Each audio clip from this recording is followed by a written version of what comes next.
Last month, I was asked to issue a baptism certificate based on my church register for a woman now living in the US who wanted to submit it to her employer to justify an exemption from being vaccinated.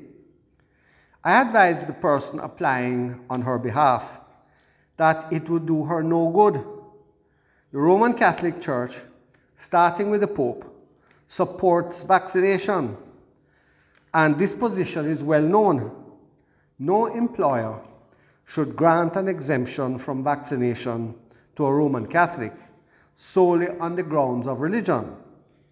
Since the member was entitled to the baptism certificate, I issued it. Locally, Catholic Church authorities have issued statements encouraging our members to welcome the vaccine as a moral duty towards the common good. My wife and I are fully vaccinated, as are all those I work with. A video of the Most Reverend Jason Gordon, Archbishop of Port of Spain in Trinidad, passionately preaching in support of vaccination went viral here in Jamaica. Bishop John Prasad of Mandeville has published a YouTube video encouraging his flock to get vaccinated.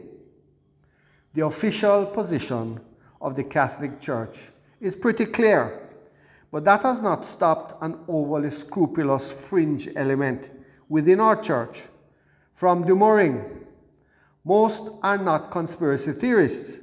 They are aware that some of the cell lines used to develop some of the vaccines were obtained from aborted fetuses. And since abortion is murder, they feel that to take those vaccines would be supporting abortion, which would be sinful. This is a point which requires serious and rigorous ethical analysis. Several decades ago, tissue harvested from the bodies of aborted babies was used to create certain cell lines for research purposes.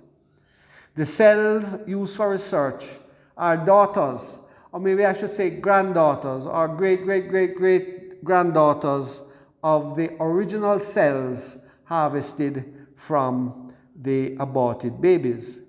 These abortion-derived cell lines are used as a factory to manufacture certain vaccines, for example, against rubella, chickenpox, COVID-19, etc.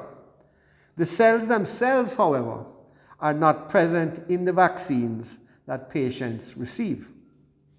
It is morally wrong to create abortion-derived cell lines, and it is immoral for pharmaceutical companies to utilize them. The use of vaccines produced with such cell lines should be avoided if comparable alternatives with no connection to abortion are available. Nevertheless, grave reasons, for example, serious health risks, may justify the use of vaccines produced with these cell lines when there are no alternatives.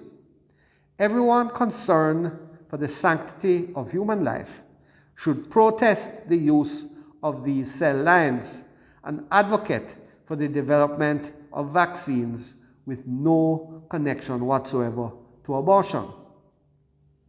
Some companies don't use abortion-derived cell lines at all.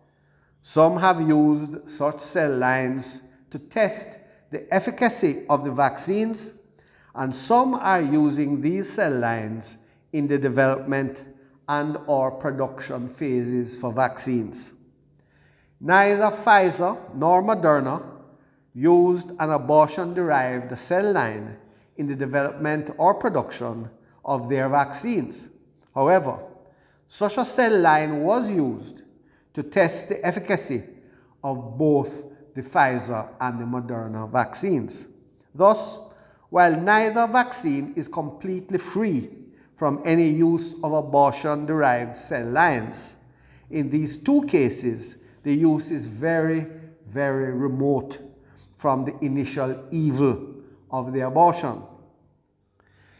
The AstraZeneca and Johnson & Johnson vaccines raise additional moral concerns because an abortion-derived cell line is used not only for testing, but also in development and production of these two vaccines, the AstraZeneca and the Johnson & Johnson.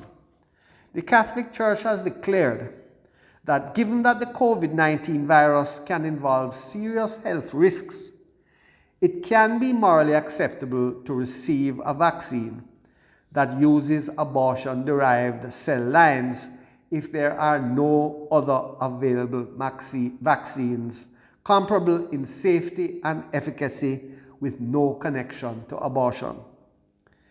If it is possible to choose among a number of equally safe and effective COVID-19 vaccines, the vaccine with the least connection to abortion-derived cell lines should be chosen. If a vaccine has no connection to abortion-derived cell lines is not readily available, vaccines that used such cell lines only for testing would be preferable to those that use such cell lines for ongoing production. Such choices may not be possible, however. In that case, one may receive any of the clinically recommended vaccines in good conscience, with the assurance that reception of such vaccines does not mean that the individual is immorally cooperating in abortion. And so, brothers and sisters, the official position of the Catholic Church is pretty clear.